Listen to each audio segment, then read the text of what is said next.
Yo, okay. So if you're doing bad in your exams right now, if you suck at taking exams, if you feel like no matter what you do, no matter how much effort you put in, no matter how many notes you take, no matter how many flashcards you make, no matter what you do, if it seems as though you just cannot do well in your exams, you just cannot pass that 60% range, the 50% range, the 70% range, even the 80% range, if you feel stuck, I promise you there is only three reasons why. That's it. Three reasons. There is only three reasons why you are stuck and just absolutely suck at exams. You're not stupid. I promise you that. You're not stupid. It's not your subject. It's not your brain. It's not your school. It's not your teacher. It is you, that's for sure. But it's not because you're stupid. You're just doing three things wrong. Okay. And I know this to be true because not only did I go from being a failing student all my life to achieving a 97 plus ATAR, I've also mentored hundreds of students and I've helped hundreds of students go from 30% to 90% across all their subjects, from 50 and 60% to 95% after 7 weeks, all in my program, Dux Academy. So I see this on a daily basis, right? As you can see, my beautiful logo at the back, Dux Academy is a program I run. I see this on a daily basis and I see results on a weekly basis. And the results are fascinating, literally from 30s to 90s, okay? It's not magic, it's just these three things, okay? So let me go over it right now. What are the three things you're missing? Why do you suck at exams? Reason number one is time efficiency. This is very, very important. It is time efficiency. What do I mean by time efficiency? Number one, the amount you study. That's the first most obvious reason. If you are not studying a lot, if you don't study every day, if you don't study at least consistently, then why in the world do you expect to do good in school? Right? You don't even need to answer that. I can answer that for you because there's a lot of crap out there. There's a lot of bullshit, to be honest with you, of people trying to push the belief that you can do well in school by also doing 100 other things and studying for 20 minutes a day. It's not right. Okay? It is not right. I promise you. Those people who say that, trust me, they studied way harder than you, bro. Okay? So it's important to understand that the first thing, the first like kind of like branch off of time efficiency is the amount you're studying. Like it's that obvious. Like if you're not studying a lot, if you study 2 days before an exam, if you study, you know, 3 days before an exam, a week before an exam, like you're not giving yourself enough time to do well. Like it doesn't make sense. It's like I'm gonna run a marathon tomorrow. I've never even ran one before. I'm gonna prepare it by just running tonight. Like what do you think is gonna happen? Right? So it doesn't make sense. So that's the first thing, the amount you study. Ask yourself, do I actually study a lot? Like reflect on your life. Do I actually study a lot? Because I promise you, most of the time, right? Not all the time actually, but most of the time, could be that you're not even studying enough, right? So that's the first thing. Now, the second branch on time efficiency, it's not just the amount of study that you do, because I personally know students, you know, when they join my program, they do study a lot. There's students who study way more than everyone else, and they still suck at exams. They're still getting 50%. They still suck. Why? Are they stupid? No. It's because the quality of their study is bad. That's a very important thing. Okay. So if I was to study, right, for I don't know, let's say 8 hours, but those 8 hours of study were me taking notes. Is that going to be a good use of my time? No, that's poor quality study. Okay. Or on the same like kind of side, different side of the same coin, whatever you want to call it. If I was to sit down and study for 8 hours, are you actually focused for 8 hours? If you sit down, if you tell me, yeah, I study for 2 hours every day, okay, that's fine. But are you focused in the 2 hours? Or do you study like this? Oh, TikTok, TikTok, TikTok. You know what I mean? So you have to ask yourself that question. How focused am I during my study sessions? Because if you're not focused, if you're looking around every second like a monkey, of course you're not going to do well, right? So that is the first reason why you're not doing well in your exams. That's like the first variable, okay? It is your time efficiency. Number one, it is the amount of studying you're doing. And number two, it is the quality. How do you fix this? Well, you fix the amount of studying by just studying more. Study more. If you're someone who's not doing well in school right now, what makes you think that you can get away with studying 1 hour a day? Sure, once you make that comeback, once you actually make the comeback, you can maybe sustain it by studying less. Fine, whatever. But to make that comeback, why the hell do you want to study for 30 minutes a day, 1 hour a day, 2 hours a day? If you're on year 11, you only have 2 years and you're done school. If you're in year 12, you only have 1 year. If you're in year 10, again, same thing, right? So the first way to fix this problem is that you want to just study more. That's the first thing, and be proud of it. Be happy with it. Don't like get ashamed of it. Be the try hard in your class. I don't know why people hate on that, right? And the second thing is to increase the quality of your study, which is going to link to my second thing. But something you can take action on right now is a few things. Number one, ask yourself, what do I do during my studying? Okay, list that out, and then you're going to learn more about that in the second one. But the second thing you want to ask yourself is, how focused am I during my study sessions? Like, reflect for a second. Are you actually focused, or do you look around every second? All right. And a quick rapid fire hack to fix this quality, in terms of focus, not in terms of study methods. I'll show you what to do about that in a second. But in terms of your focus during your study sessions, the best way to fix this is two things. Number one, when you're most focused throughout the day, when you have the most energy, do your deep work sessions. So for me, this is in the morning. In the morning, I do about 4 hours of deep work. That's today. But when I was in year 11 and 12, it would be 1 hour after school. So 1 hour after school, I'd be really focused. That's when I do the most deepest, hardest tasks. So the first thing is deep work, right? In other words, set a time out of the day where you're most focused, have the most energy, and do the most work then. And the second method is always study using the Pomodoro method. The Pomodoro method. Always study using this, okay? And what the Pomodoro method is basically where you study in blocks. So when I tell you to study 8 hours or 2 hours or 4 hours, the reason why that seems so much to you is because you're thinking in terms of the actual amount. But you have to understand, when I say 2 hours, I mean 2 blocks of 50-minute study sessions, right? So I want you to study like this. Have a 50-minute study block with a 10-minute break, okay? I personally use an app called Forest, right? I will show you right now. If I can open it up. It's like this tree app, right? Just search up Forest. It is paid. You can get something called Flora if you want. It's free. But the point is just put a 50-minute time on, stay focused, study during that time, and then what you want to do is you want to take a 10-minute break. And by doing this, you're going to be able to actually stay focused when you need to stay focused. Cool. So that's the first thing. That's how you fix your focus. And when you study like this, the reason why it works is because of the fact that your brain, especially if it's fried from TikTok, it can't sit down and study for like a whole 2 hours straight. So by breaking it up, you can stay focused, take that short break, which will allow you to re-energize that focus and then repeat. That's it. So on days when I studied for 4 hours or 5 hours or 8 hours, it would all be in a Pomodoro block. It's never like straight, okay? So that's the first reason why you suck at exams. It is time efficiency. The second reason is study methods. Okay? Study methods. Now, this is extremely, extremely important. So please listen up. Okay? And I hope you're taking notes. What I mean by study methods, it is the way you are studying. Okay? The way you are studying. If you're studying by taking notes or like highlighting, right? Or rereading, right? Or what else? Like watching videos, all that type of stuff. These, my friend, are the worst ways of studying. All of this is what you call passive studying. And passive studying is basically where you only put information in your brain and you don't take it out of your brain. So if this is you, okay, forgive me for my amazing drawing. If this is you, this is your brain, right? When you do passive studying, so when you study by taking notes or rereading or highlighting or watching or whatever else, you're only putting information. So I'm going to represent information like this. You're only putting it inside of your brain. So this is info. You're only putting it inside of your brain. And when you put it inside of your brain, what's happening is that you're not keeping it in your brain. Why? Because the method is passive. It's not engaging with your brain. Okay? On a neuroscience level, and by the way, this will be a whole different video because it is in depth. On a neuroscience, on a neuroscience level, your brain does not remember things in a passive way. It needs to be engaged to remember something, right? Why do you think, I'm using the most random example.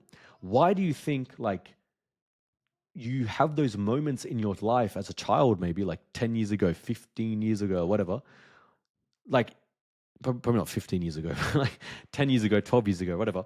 Why do you think you can remember certain moments, but you can't remember others? Because if you really reflect, you'll realize that the moments that you remember in your life are actually significant to you. I'll give you an example. When I was a kid, like 3 years old, was a four, I don't remember the age, but I was a little kid, right? I remember I went over to these bowl of noodles that were boiling hot, and I tried to grab it from the bench. I couldn't wait for my mom because I was being an idiot.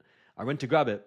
I When I tried to grab it, it fell on me and it fell on my chest. Boiling, scorching hot water fell on my chest as a little baby, and a whole layer of skin fell off of my chest.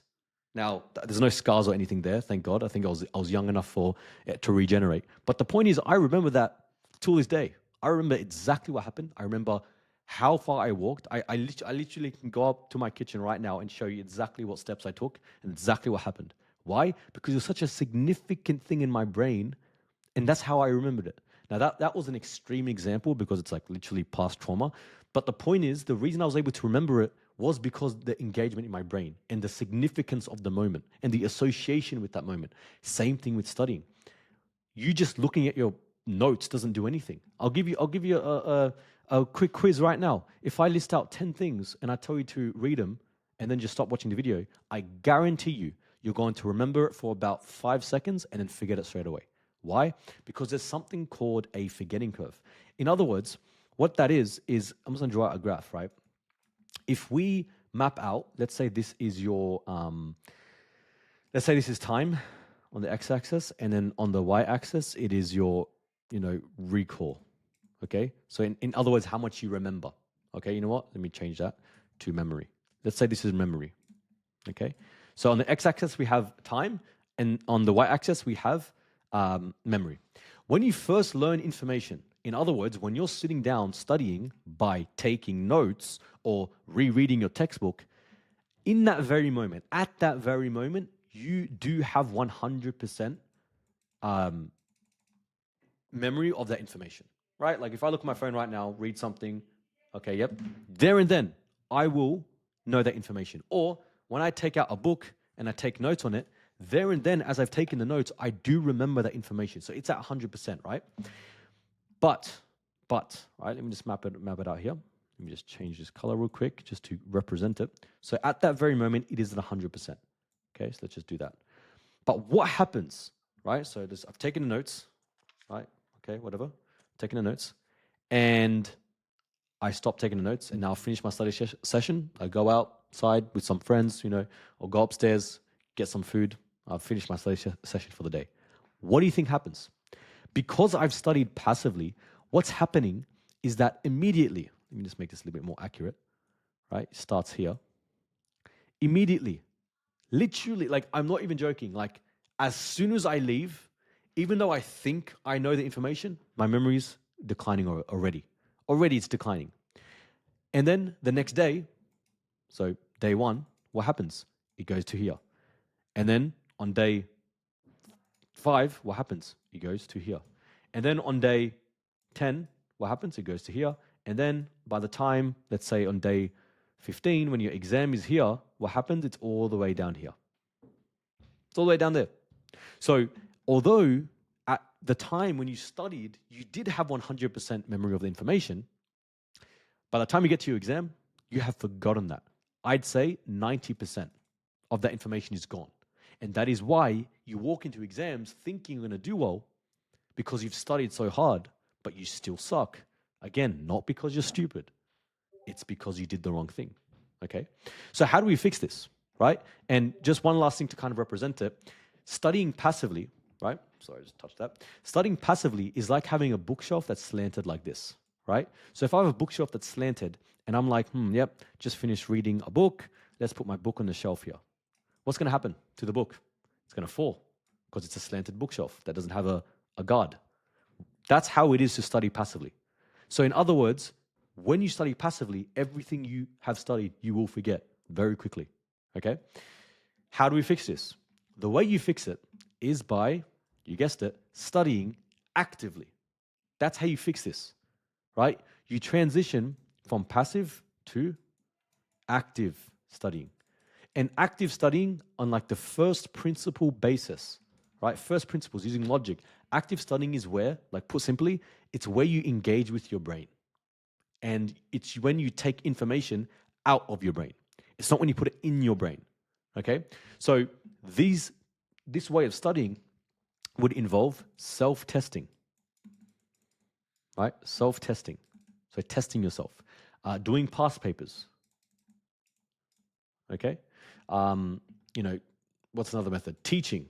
Teaching is actually an active method. Why? Because when you teach others, or when you teach at least pretending to teach like others, when you explain it out loud, you are actually using your brain because you're trying to remember what you just learned to teach it, right?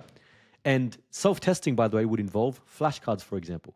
So there's an app out there called Anki, right? That's one of the apps. Or, you know, Quizlet is one of them. Or what's another one? Gizmo. There's like a bunch, right? But you can use flashcards, or you can use just normal questions, right? So I use both of these. I'd use Anki, and also I just write questions to myself. So active recall questions, right? Testing yourself. And then, of course, past papers is the best way to study. And then teaching is also really, really good, right? So that's how you study properly for your exams. That's how you study properly for your exams, okay? It's by actively studying. Now, don't get me wrong. Please do not get me wrong. Am I saying that you shouldn't take notes? Am I saying that you shouldn't reread or highlight or watch? No.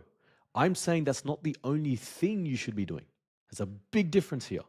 Because a lot of people might now ask me, like, wait, Lukeman, does that mean I don't take notes or don't read? How the hell am I going to learn this crap when I can't read it? Because that's bad. No, no, no, no. This is fine, but you need to do this. So this is step one of studying, right? It's like the first step where obviously you have to read information to get the information. Highlighting, like at least for me, highlighting is very effective because in the moment I'm getting the key points. Watching, I'd watch videos all the time when I was in year 11 and 12, you know, on Atomi or like YouTube, you know, math videos. I do that all the time. That's only one step. That's the consumption of information, right? So this is consumption, put that in brackets, and this is digestion. That's the difference. You need to consume and then digest. What are you doing? You're consuming and then vomiting it back out. It's like what you're doing is you're eating a burger and then before this is crazy. You're eating a burger. Imagine you're eating a burger. You took a nice fat bite out of a burger, right? You bite it, you chew on it, yep. And instead of swallowing, you just spit it back out. That's what you're doing when you passively study. If you want to enjoy that burger, if you want to enjoy the information you're studying by remembering it so you can do well in the exam, digest the thing, which is by doing active studying. Okay? So that's the second thing. Okay? So it's getting a little bit messy here, but that is the second problem that you have. So far, before I go into the final problem that is stopping you, the final reason that you're doing bad in your exams, I want you to ask yourself, number one, how's your time efficiency, whether it's good or bad? Number two, how are your study methods? How are you studying? Please just like pause the video right now and write down like, how do I even study for my exams? Map it all out and see where it fits into here. Okay? That's the second thing. Now, the third and final reason why you are doing bad in your exams is exam and personal performance. Now, I've put it kind of together, right? And I'll explain what I mean by this. Okay, exam and personal performance. Let's break it down. When I mean by exam performance, I mean, for example, choking, right? Or blanking out. Like a lot of people, they do study well, they do everything well, they're all good, they're killing it. But when they walk into the exam, they blank out, they choke. Even though they studied, even though they actually did the work, they still do bad. Why? Because their exam performance is bad. In other words, they can't manage themselves. They can't manage the pressure, the anxiety, the doubts, etc. Second example of exam performance is application of content. This is so freaking important. Okay? This is so important. Application of content. You have to understand, guys. Like, if you can't apply what you've learned, no matter how much you've memorized, I don't care how much you've memorized. Memorize the whole syllabus if you want. If you cannot apply your content to an exam, answering it using proper keywords, using proper vocab, using proper terminology, then you will never get above 90%. Because at the end of the the day. An exam is just there to test you on your information in a way that the marker wants you to. Imagine if the exam didn't have marking guidelines. How easy would it be? Just write whatever the hell you want, regurgitate everything. But that's not the case. Otherwise, it'd be so easy. What it is that you have to apply the information. You have to be able to answer it. Okay? So if you can't answer a question, it doesn't matter how much you've studied, you're always going to be stuck at like that. What I found with most students, they're stuck at 70 to 80% when they don't know how to apply the information. They're stuck at 70 to 80%. They can't get past that, right? So that's what I mean by exam performance. It's like when you walk into the exam, or another example actually real quick, is timing. That's another example, right? If you walk into an exam and you run out of time every second, like every time you do an exam, you run out of time, your exam performance is bad. You don't know how to perform in an exam, okay? So that's what I mean by exam performance. Again, ask yourself, when you do exams, is this what happens? Reflect on this. And then finally, the final thing that is stopping you, which is in the same category because it's relating to performance, is personal performance. Very important. And when I mean by personal performance, I mean your discipline, right? I'm talking about your procrastination, okay? I'm talking about your mindset, and the list goes on. If you can't manage yourself, if you cram, that's another example, cramming, right? If you procrastinate and scroll all day, if you can't even get yourself to do the work, a very, very big one is if you have a poor mindset, if you're walking to the exam saying, guys, I'm going to fail this crap. Or if you walk into an exam being like, oh, I haven't studied, oh my God, I'm cooked, you know, what do you think is going to happen?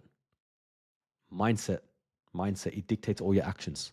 I have to make a whole video on this, right? It's why in my program, it is the most important thing. The first thing students learn in my program, Dux Academy, is mindset training. Because mindset training is the number one thing you need to change to succeed, okay? And they have it. So those are the 3 reasons why you suck at exams, and it's why you're doing bad. Now, real quick, before you click off the video, I need to explain one last thing. These things are multiplied. It's an equation. So if we were to bring it all together, this is how it'd look like. Your exam performance is dependent on, number 1, your time efficiency, okay? Efficiency, multiplied by what? Your study methods,